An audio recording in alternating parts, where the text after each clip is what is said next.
নির্বাচনের সময় প্রার্থীরা যে হলফনামা জমা দেন সেটা তো তাদের আয়, সম্পদ, শিক্ষাগত যোগ্যতা সবকিছুর একটা আইনি শপথপত্র, তাই না? অনেকটা খোলা বইয়ের মতো। কিন্তু মাঝে মাঝে এই বইয়ের পাতায় এমন সব তথ্য পাওয়া যায় যা রীতিমতো অবাক করে, মনে হাজারটা প্রশ্ন জাগায়। আজকে আমরা ঠিক এমনই কিছু নির্বাচনী হলফনামা নিয়ে কথা বলবো, যেখানে প্রার্থীদের আয় আর সম্পদের হিসাবগুলো বেশ রহস্যময়। চলুন তাহলে শুরু করা যাক।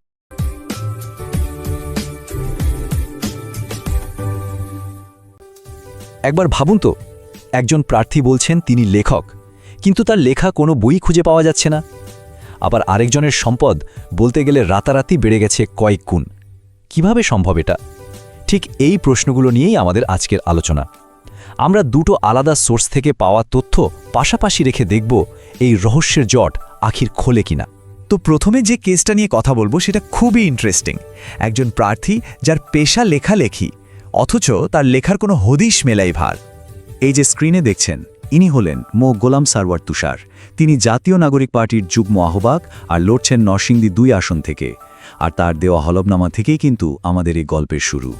আচ্ছা, হলফনামা অনুযায়ী ওনার সর্বোচ্চ শিক্ষাগত যোগ্যতা হল এইচএসসি পাস। একটা সোর্স বলছে যে এই যোগ্যতা নিয়ে সংসদ সদস্য পদে প্রার্থী হওয়া যায় কিনা তা নিয়ে নাকি স্থানীয় রাজনৈতিক মহলে বেশ প্রশ্ন উঠেছে।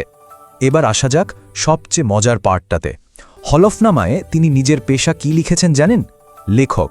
ভাবা যায়, একজন লেখক দেশের নীতি নির্ধারণে অংশ নিতে চান। ব্যাপারটা বেশ আকর্ষণীয়, তাই না? পেশা যেহেতু লেখক, আয়টাও তো লেখালেখি থেকেই আসার কথা, ঠিক? হলফনামায় তিনি দেখিয়েছেন তার বাৎসরিক আয় ৩,৪০,০০০ টাকা। কিন্তু একটা সোর্স থেকে জানা যাচ্ছে তিনি নিজেকে লেখক দাবি করলেও তার লেখা কোনো বই নাকি বাজারে পাওয়াই যায় না। রহস্যটা কিন্তু এখানেই শুরু। তবে গল্পটা মোটেও এখানেই শেষ না। এবার আমরা সম্পূর্ণ ভিন্ন একটা সোর্সের দিকে তাকাবো, আর সেখানে এই একই ব্যক্তিকে নিয়ে যা বলা হচ্ছে তাতে পুরো চিত্রটাই যেন 180 ডিগ্রি ঘুরে যায়। এই কোটেশনটা দেখুন। দ্বিতীয় একটা রিপোর্টে বলা হচ্ছে, জুলাই ষড়যন্ত্রের জঙ্গিদের ভণ্ডামি উন্মোচিত হচ্ছে নির্বাচনী হলফনামাগুলোতেই। খেয়াল করুন, জুলাই ষড়যন্ত্রের জঙ্গি, ভণ্ডামি এসব বেশ নাক শব্দ ব্যবহার করা হয়েছে।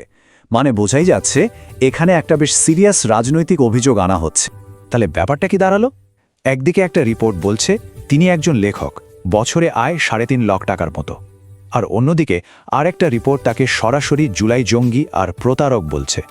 একই মানুষ, অথচ দুটো সোর্স থেকে পাওয়া ছবিটা একদমই আলাদা। আর এই দ্বিতীয় রিপোর্টটা কিন্তু শুধু গোলাম সারওয়ার তুষারকে নিয়েই থেমে নেই।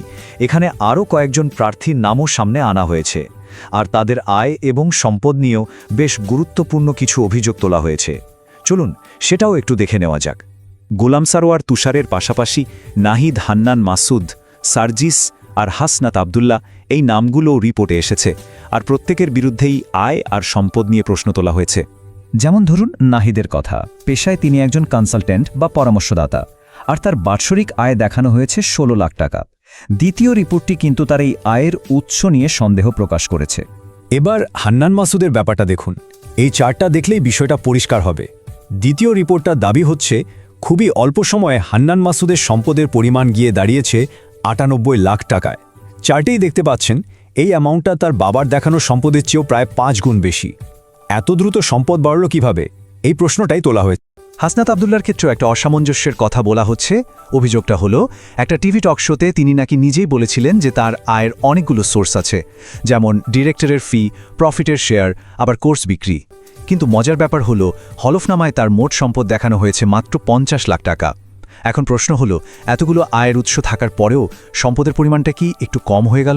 তাহলে আমরা কি দেখতে পাচ্ছি? একদিকে আছে হলফনামা, যেটা থাকার কথা প্রার্থীদের আর্থিক স্বচ্ছতা তুলে ধরার জন্য, আর অন্যদিকে সেই একই হলফনামাকে ব্যবহার করে তোলা হচ্ছে বেশ গুরুতর সব রাজনৈতিক অভিযোগ।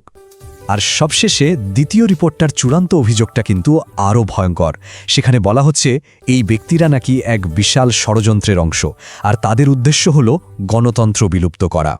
এটা কিন্তু আর সাধারণ কোনো অভিযোগ নয়, এটা হলফনামার তথ্যকে একেবারে রাজনৈতিক বিতর্কের কেন্দ্রে নিয়ে আসছে।